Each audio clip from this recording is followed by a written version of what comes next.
All right, hey, what's going on, guys? Mike Marin here, and I'm here with Austin. So we got an awesome case study training for you today.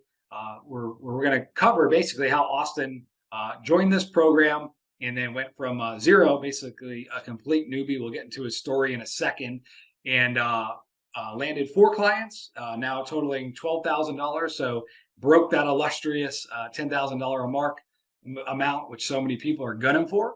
And so yeah, we'll get into that. So Austin, first of all, how you doing, man? Doing great, Mike.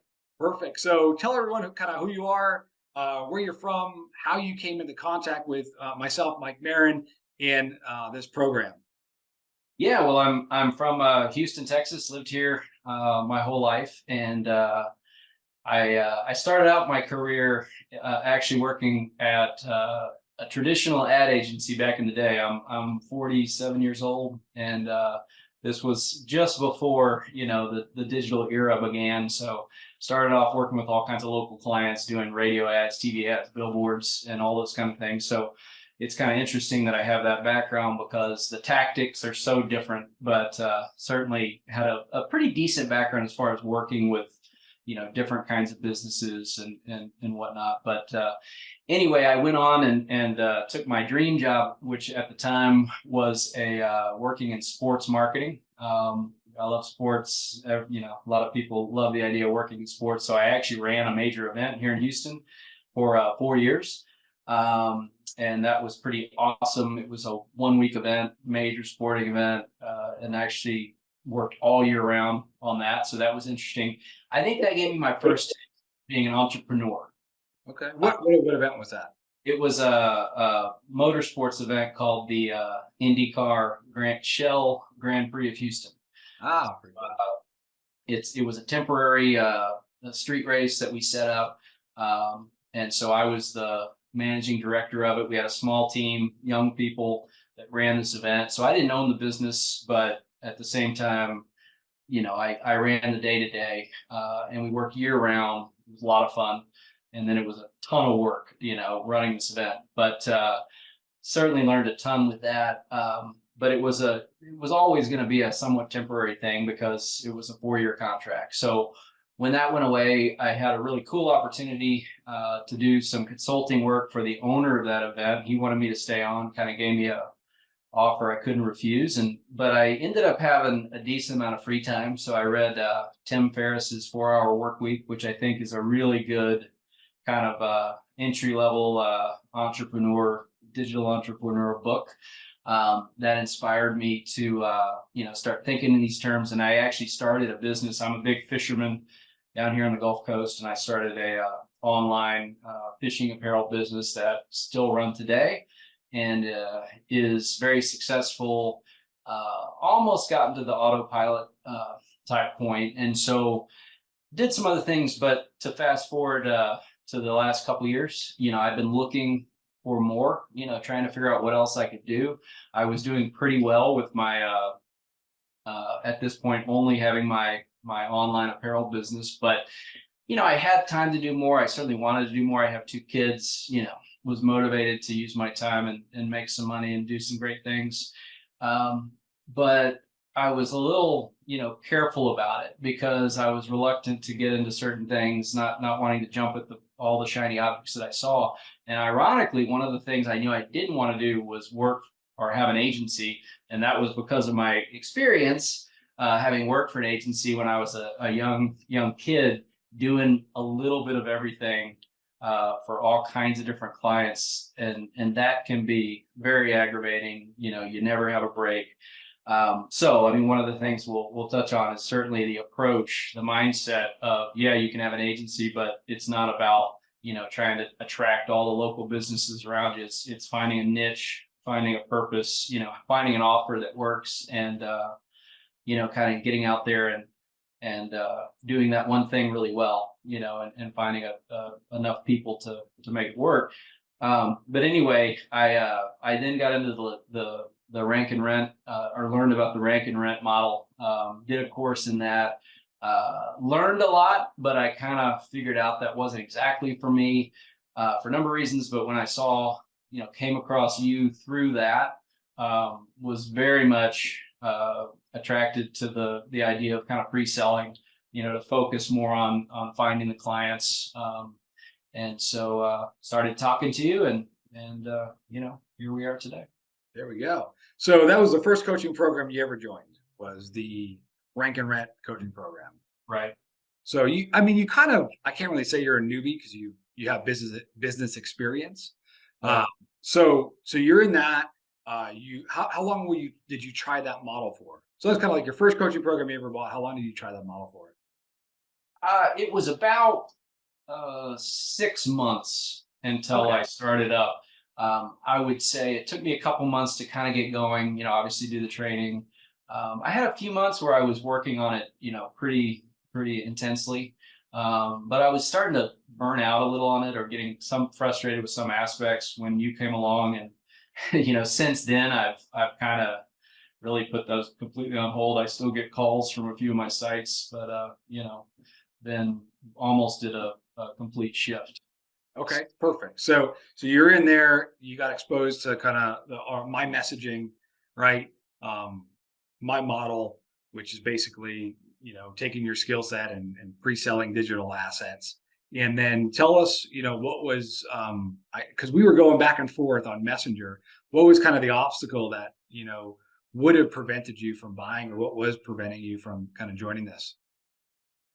Well, I would say, these days, no matter what we're talking about, there's just so much information out there in the world that you can find, free information. You can pay a lot of money for information. So, I'm looking around and, trying to just weigh the pros and cons. And I'd say the biggest obstacle was really just understanding that I was getting more than a course, more than just some videos.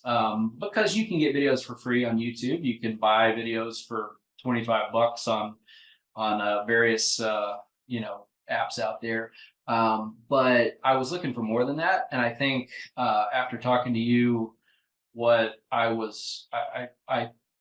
found that attracted me was really the coaching aspect, and also the group dynamic. I felt like that was going to be a positive thing, to be able to be part of a group of like-minded or people in a similar position, so you could learn from them, kind of hear what their experiences are, and then also to have some accountability, right? I mean, if everybody's kind of in the same place and you're hearing other people's success, you want to have the same success and possibly motivate people. So I think it was a group thing, and then also the coaching. I didn't sign up for one-on-one coaching with you, but I knew that I would have the opportunity to ask you questions, on our weekly group meetings.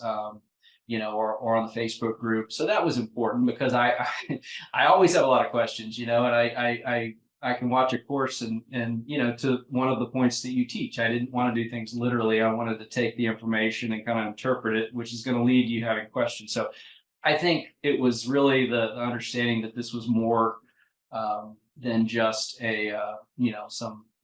just tactical information that you're going to find in some videos. It was more of a kind of a coaching and mentorship program with you, and then also the group, component as well. Got it. And then, so you joined, and I think you joined. We were talking before. You joined in September, and Right. then in the first group, and then we launched October 4th. So what did you find? What was the result? Walk us through kind of what everyone wants to know. Like, what was the result?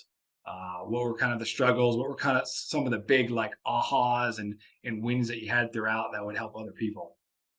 Yeah, well, I certainly struggled with the concept of kind of moving forward, pushing yourself forward, and so I appreciate the fact that you kind of preach, not being too analytical. Obviously, you want to make good decisions, you want to learn, and all those kind of things.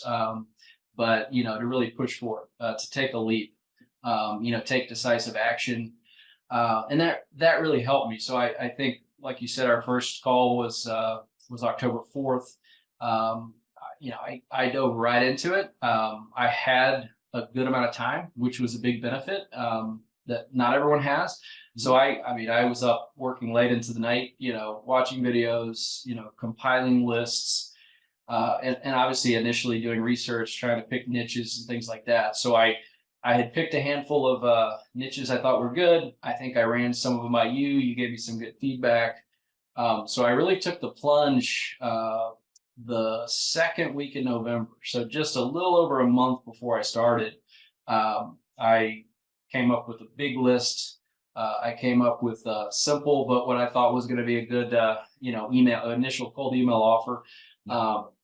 And I got to say, I do feel like the cold email, the training I had from you, and the approach that I took to it, really worked like crazy, because less than a month or a little after a month after I started, I mean, I was sending out thousands of emails, hundreds of emails a day, and booking appointments, and so, I mean, almost immediately, it was like, wow, what did I sign up for? And I was winging it to some extent, but and I'll touch on it hopefully at some point. But I think my mindset was in a good place, and I was having anywhere from one or two to as many as I think 5 calls a day.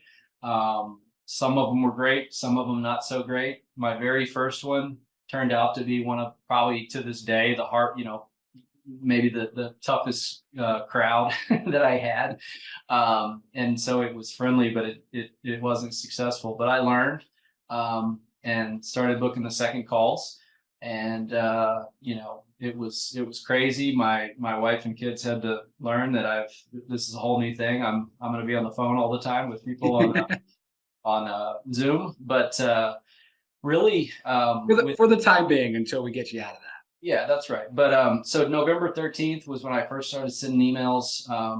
Booked my first calls basically that day. So by the end of that week, I had a handful of calls. And really the following week after that was a whirlwind, and had at least, I think, 1 or 2 clients sign up, for $2,000-3,000 a month. I think I started off a little too low, but I was glad to get the sales. Yep. And booked a lot more calls, took it a little light during Thanksgiving week, and then kept hammering it. So anyway, by the end of the year, I had sold 5 clients, for a little over, really close to $12,000 a month. In addition to that, I had a couple kind of one-offs with a website job and some other things. So absolutely was a crazy holiday season for me, because it was like, now I have to actually work on delivering. And so I've been working like crazy on that. I've been possibly taking things a little slow, maybe for your taste, the last, like, I guess, close to a month, just because I really felt like once I had those clients locked in, the most important thing is I needed to make sure I did a good job, because I want to keep them around, but I also want to learn from it, set up systems so in the future I don't feel so overwhelmed. So that's been a good process, and still having a few sales calls, here and there, but I'm getting ready, I think, in the next maybe week or 2 to really start hitting hard again, and really weighing if I want to have a second niche that I start with to kind of hedge my bets a little bit, and increase the reach. But I mean, the amount that I've learned in the last 2 months. Well, I mean, I started the program before that, but just doing it, executing. Yeah, you learn by doing How it. you learn, and just I didn't know what Zapier was. I didn't know what cold email really was. I knew a lot of things. Sure, I mean, maybe I wasn't a complete newbie, but I was certainly a newbie in almost everything, and having to learn, onboarding procedures and sales tactics and all these kind of things has been pretty awesome. Where I feel like even if this fizzles out, maybe my niche isn't as good as I think it is, I'm ready to be dropped in that city, like you mentioned, the example you give, and start over, and within days, start booking calls and selling clients. So it's pretty awesome. Yeah. So just to recap. So 6 months in the other program, $0. You Right. get in, and within 4 weeks, you're sending out emails and you're landing clients, right? Yep, that's right. And no offense, but you're a pretty analytical guy. We've been going back and forth. Yeah, And like absolutely. what I always said to you was, I was like, if you're sub seven figures, 80% of your time needs to be spent prospecting and selling, right? To figure out the optimal selling process so that you can get that feedback. Like, you're going to mess up your first couple calls. You're going to, and like, you did really well because you nailed your first niche. And yet, usually, just for everyone watching, like, that usually doesn't happen. Like, I certainly did okay in my first niche, but you usually have to test the angles around and stuff like that. But you actually were really good, asking me a lot of questions and all that.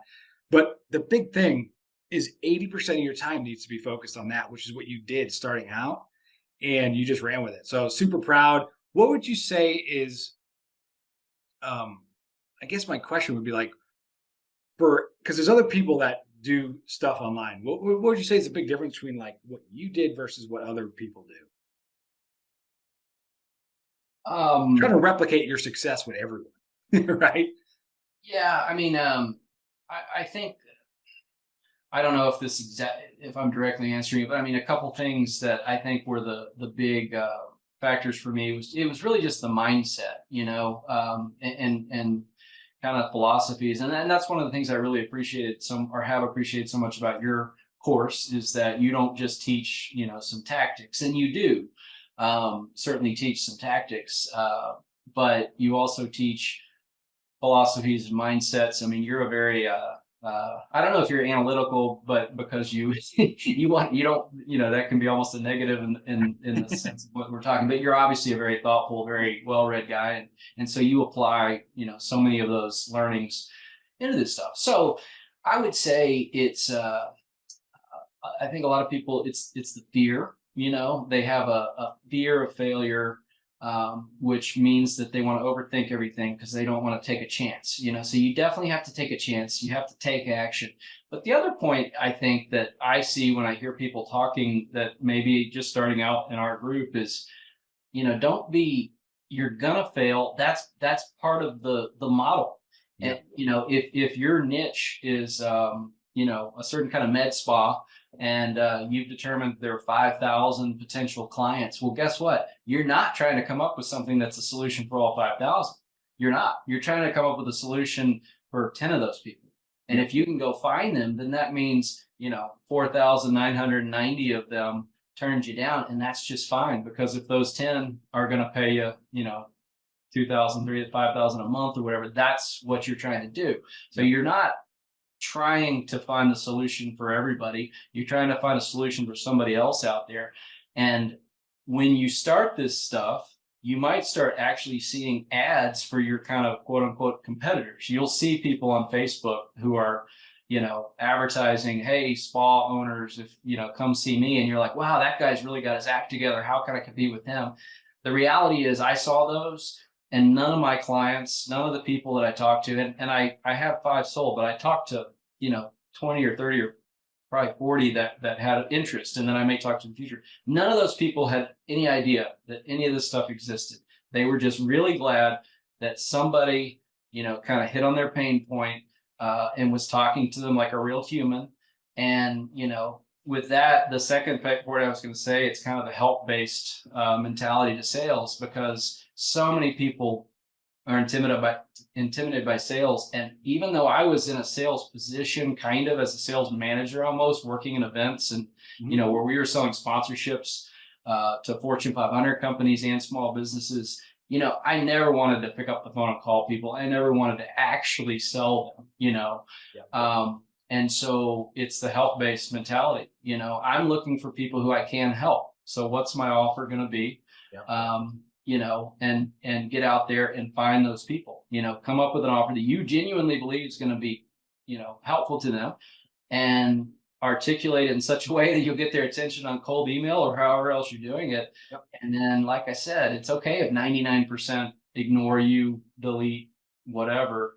You're only looking for that 1% if you pick the right kind of niche, obviously with enough volume out there. So I would say it's kind of overcoming the fear and really just thinking of it in that way. Like, I'm not trying to change the world. I'm not trying to invent the next great invention. What I'm trying to do is get out there and find something an offer that's going to help people in this particular niche, something I can deliver on.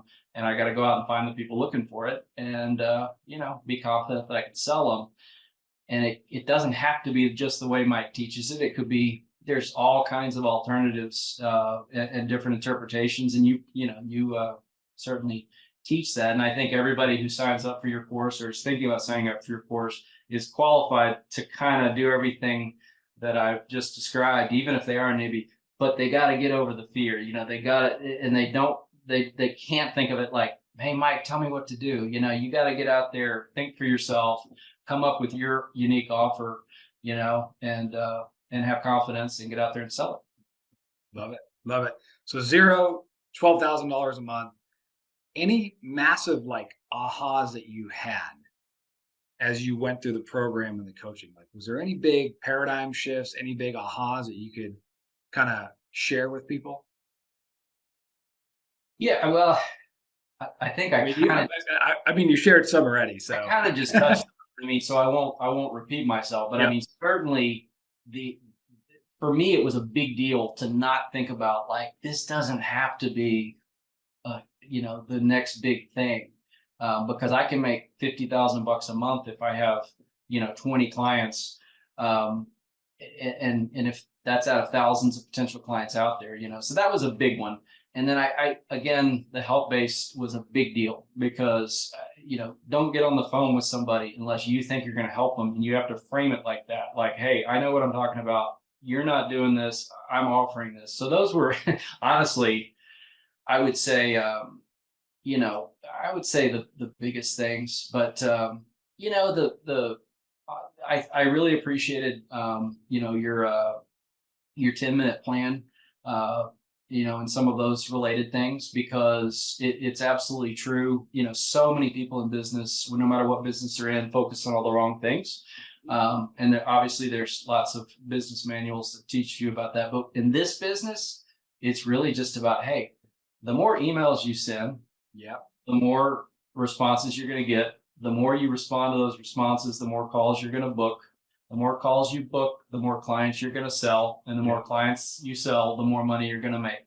yeah. So it sounds simple, but it's not the way so many people approach their business, and in our case, that's all it is, or 80%, like you said. So you do have to take time, you have to take time to set up your systems. You have to do a good job, with the important things. So it's not to say you're just, flying blind, but at the end of the day, that was big for me, because I could have spent 2 years perfecting, coming up with the perfect niche and, designing the materials for months in advance and anticipating every possible question I was going to get. But as you said to me one time, when I asked you, what do I do if they ask me this? You said, how many people have asked you that? I said, 0. And you say, well, then you're solving a problem that doesn't exist. And you know what? You were right, because, I might have had 1 or 2 kind of ask me something, but by then I knew what I was talking about, and I had confidence, and didn't need to dwell on that. So, Yeah. I mean, I remember that. I said, my big thing is like in business, you always got to solve the current problem. So many people try to solve the problem like 6 problems out, meaning like, what if I get on the phone and they say this to me? And then it's like, well, has it happened yet? And most of the time it hasn't happened. So we're in our head so much trying to figure out how to solve that next problem that it stops us from the current action. What is the next required action that you need to take for success? Love it. So it's part of the numbers game kind of that I mentioned. So if you're just starting out in a niche, and you don't have any proof, one of the realities is if they ask you certain questions, you're not going to have the best answer, right? And so part of your ideal client happens to be somebody who doesn't ask you that question. So if you talk to 10 people and 20% ask the question, well, 2 of them you're probably not going to sell, but you still have 8, so that's exactly right. And then hopefully a couple months later, you'll have some proof and you'll know how to answer that question. And then you're just going to get that much better. Yeah. Love it. Love it. Well, cool. So for everyone who's like on the fence about working with myself and the crew here and joining the program, like what would you tell them? I think it's been a tremendous program. I don't have a lot of experience with, doing similar things, but the big thing is that the value's there, because I think the courses, the videos and whatnot are great. I mean, there's some very tactical stuff like the cold email was big for me. I mean, if nothing else, I've learned that tactic and I think learned it really well. But then, like I said, the value with thinking in sales philosophy, not just telling you what to do, how to approach your business, I thought was really great. Impressed me. It was more than I expected. I was expecting more of the tactics. Like here's how you do this, here's how you do that. And I think, Mike, you're a great coach. I think you genuinely want to help us, just like we want to help our clients. So I think the value's there, absolutely. But you're going to have to work. That's the big thing I would say. I wouldn't have been able to do what I did if I wasn't in a position to work, all into the night. I have kids, but they're teenagers now, so it's a little easier. I run another business. I don't have a 9 to 5. If I did have a 9 to 5, you could do it. It's just going to take more time, or you're going to have to lose more sleep or whatever the case. It's not, there's no magic buttons, but I think the value's there. Make sure you understand it, kind of get an idea. Mike's not going to give you the magic secret sauce to, getting the mailbox money coming in the next day. But if you're willing to listen and you're motivated and you want to learn, and then you can find the time, to really devote and get outside of your comfort zone, I think anyone can be successful, even if you don't have as much background as I have, even if you're, an introverted person. You're just going to have to make it work for yourself, So be ready to work, be ready to be innovative, be ready to think.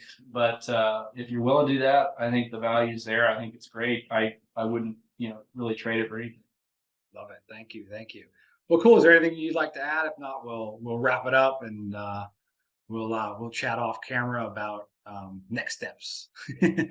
Yeah, no, I think I've said everything. Ask me again in 6 months. Hopefully, I'll have many more stories to tell. Perfect. Perfect. Well, love to do that. So, if you guys are watching this video, there might be a link below to book a call. There might be a link to for a chat, or there might be other videos. With that said, though, Austin, great talking to you, and everyone who watched this. Hope you guys enjoyed, and I'll catch you guys later.